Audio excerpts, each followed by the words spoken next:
Well, today what we're going to be doing, we're just going to make a simple blowback rig using ESP products for fishing a weeder lake tomorrow.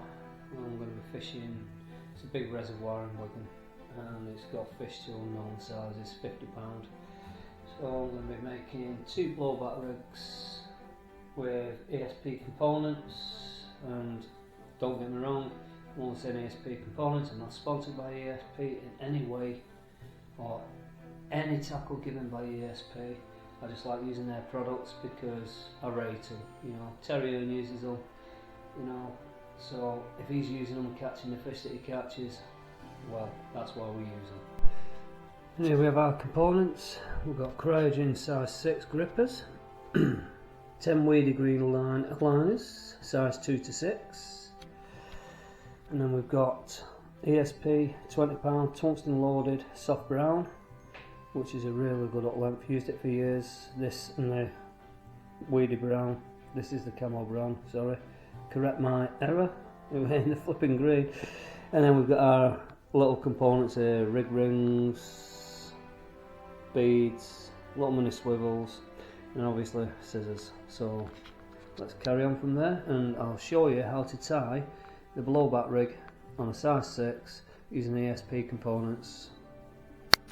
As you can see, I've got all the components ready now. So we've got 8 inches of that hook length material, then we've got the hook ready just to save time, hook liner, rig ring, rig bead, scissors and puller. What I'm going to do in the next couple of minutes is strip the line, get the required hook length size, and then we will tie the rig up. Right, I'm going to start tying the rig up. Now, the best thing to do is get your desired hook length of your material, cut it, then we strip it, but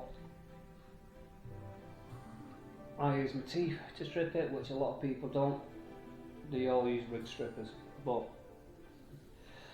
you get used to it. Anyway, so the next thing I'm going to do is literally tie a little hair in my rig. You'll have to excuse me with this because my fingers are not as thimble anymore. As I said, we're going to tie a little loop in the material, in your hook length material of your choice. I'm just going to snip the tag end off, discard that. Then we're going to get our rig ring, which is a nice, it's a large rig ring this because I like a lot of movement. So we're going to slide it down the rig material, and all we're going to do is a simple overhand knot to get your desired length. Now a lot of people do double knots, things like that, put a boilie on, etc, etc.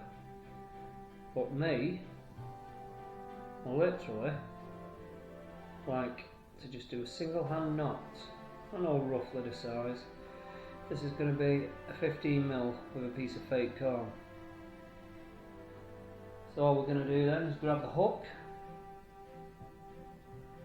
and push it through the rig ring. Yeah? So then we want it sitting level with the barb. And all we're going to do is pass the material through the back of the hook. You'll have to ignore me, I shake like mad because I had an accident 3 years ago and nearly died. So I'm bad with shaking. So all we're going to do then is get the length, yeah, the desired length, and then we start away from the cut. So you're going around the back of your hook towards you. We're just going to do 7 turns up, 1, 2, 3 turns down, which stops it slipping. Push it back through the eye of the hook.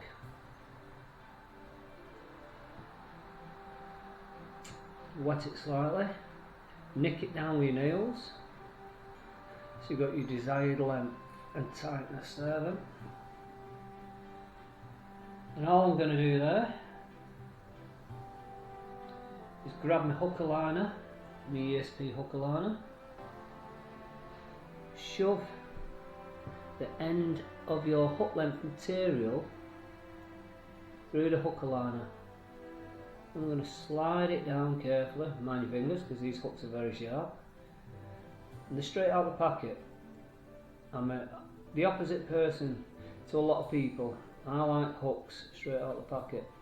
I don't look at them for sharpness. I know we should do, as stated, but if we all did everything the same as each other, well, there'd be no difference in carp fishing.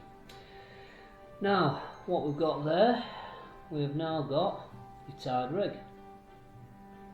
So all I'm going to do is leave it without tying off any loop or any length, because I'm fishing a water with a bit of low-lying weed, and on that I'm going to have a snowman rig, but instead of a pop-up on top I'm going to use it as snowman, or a boilie topped with a piece of corn.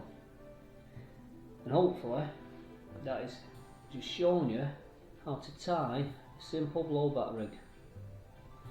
And the reason I tie it with a single knot is so I can adjust my ring higher or lower on the hook. And the reason I do that is because if I'm fishing a critically balanced bait, I want it lower to the bottom of my hook. If I'm fishing a bottom bait, a heavy 18mm, I prefer my blowback ring on the shank of my hook. For some reason, don't know why, physics, it just literally hooks the fish better with an 18mm, as you literally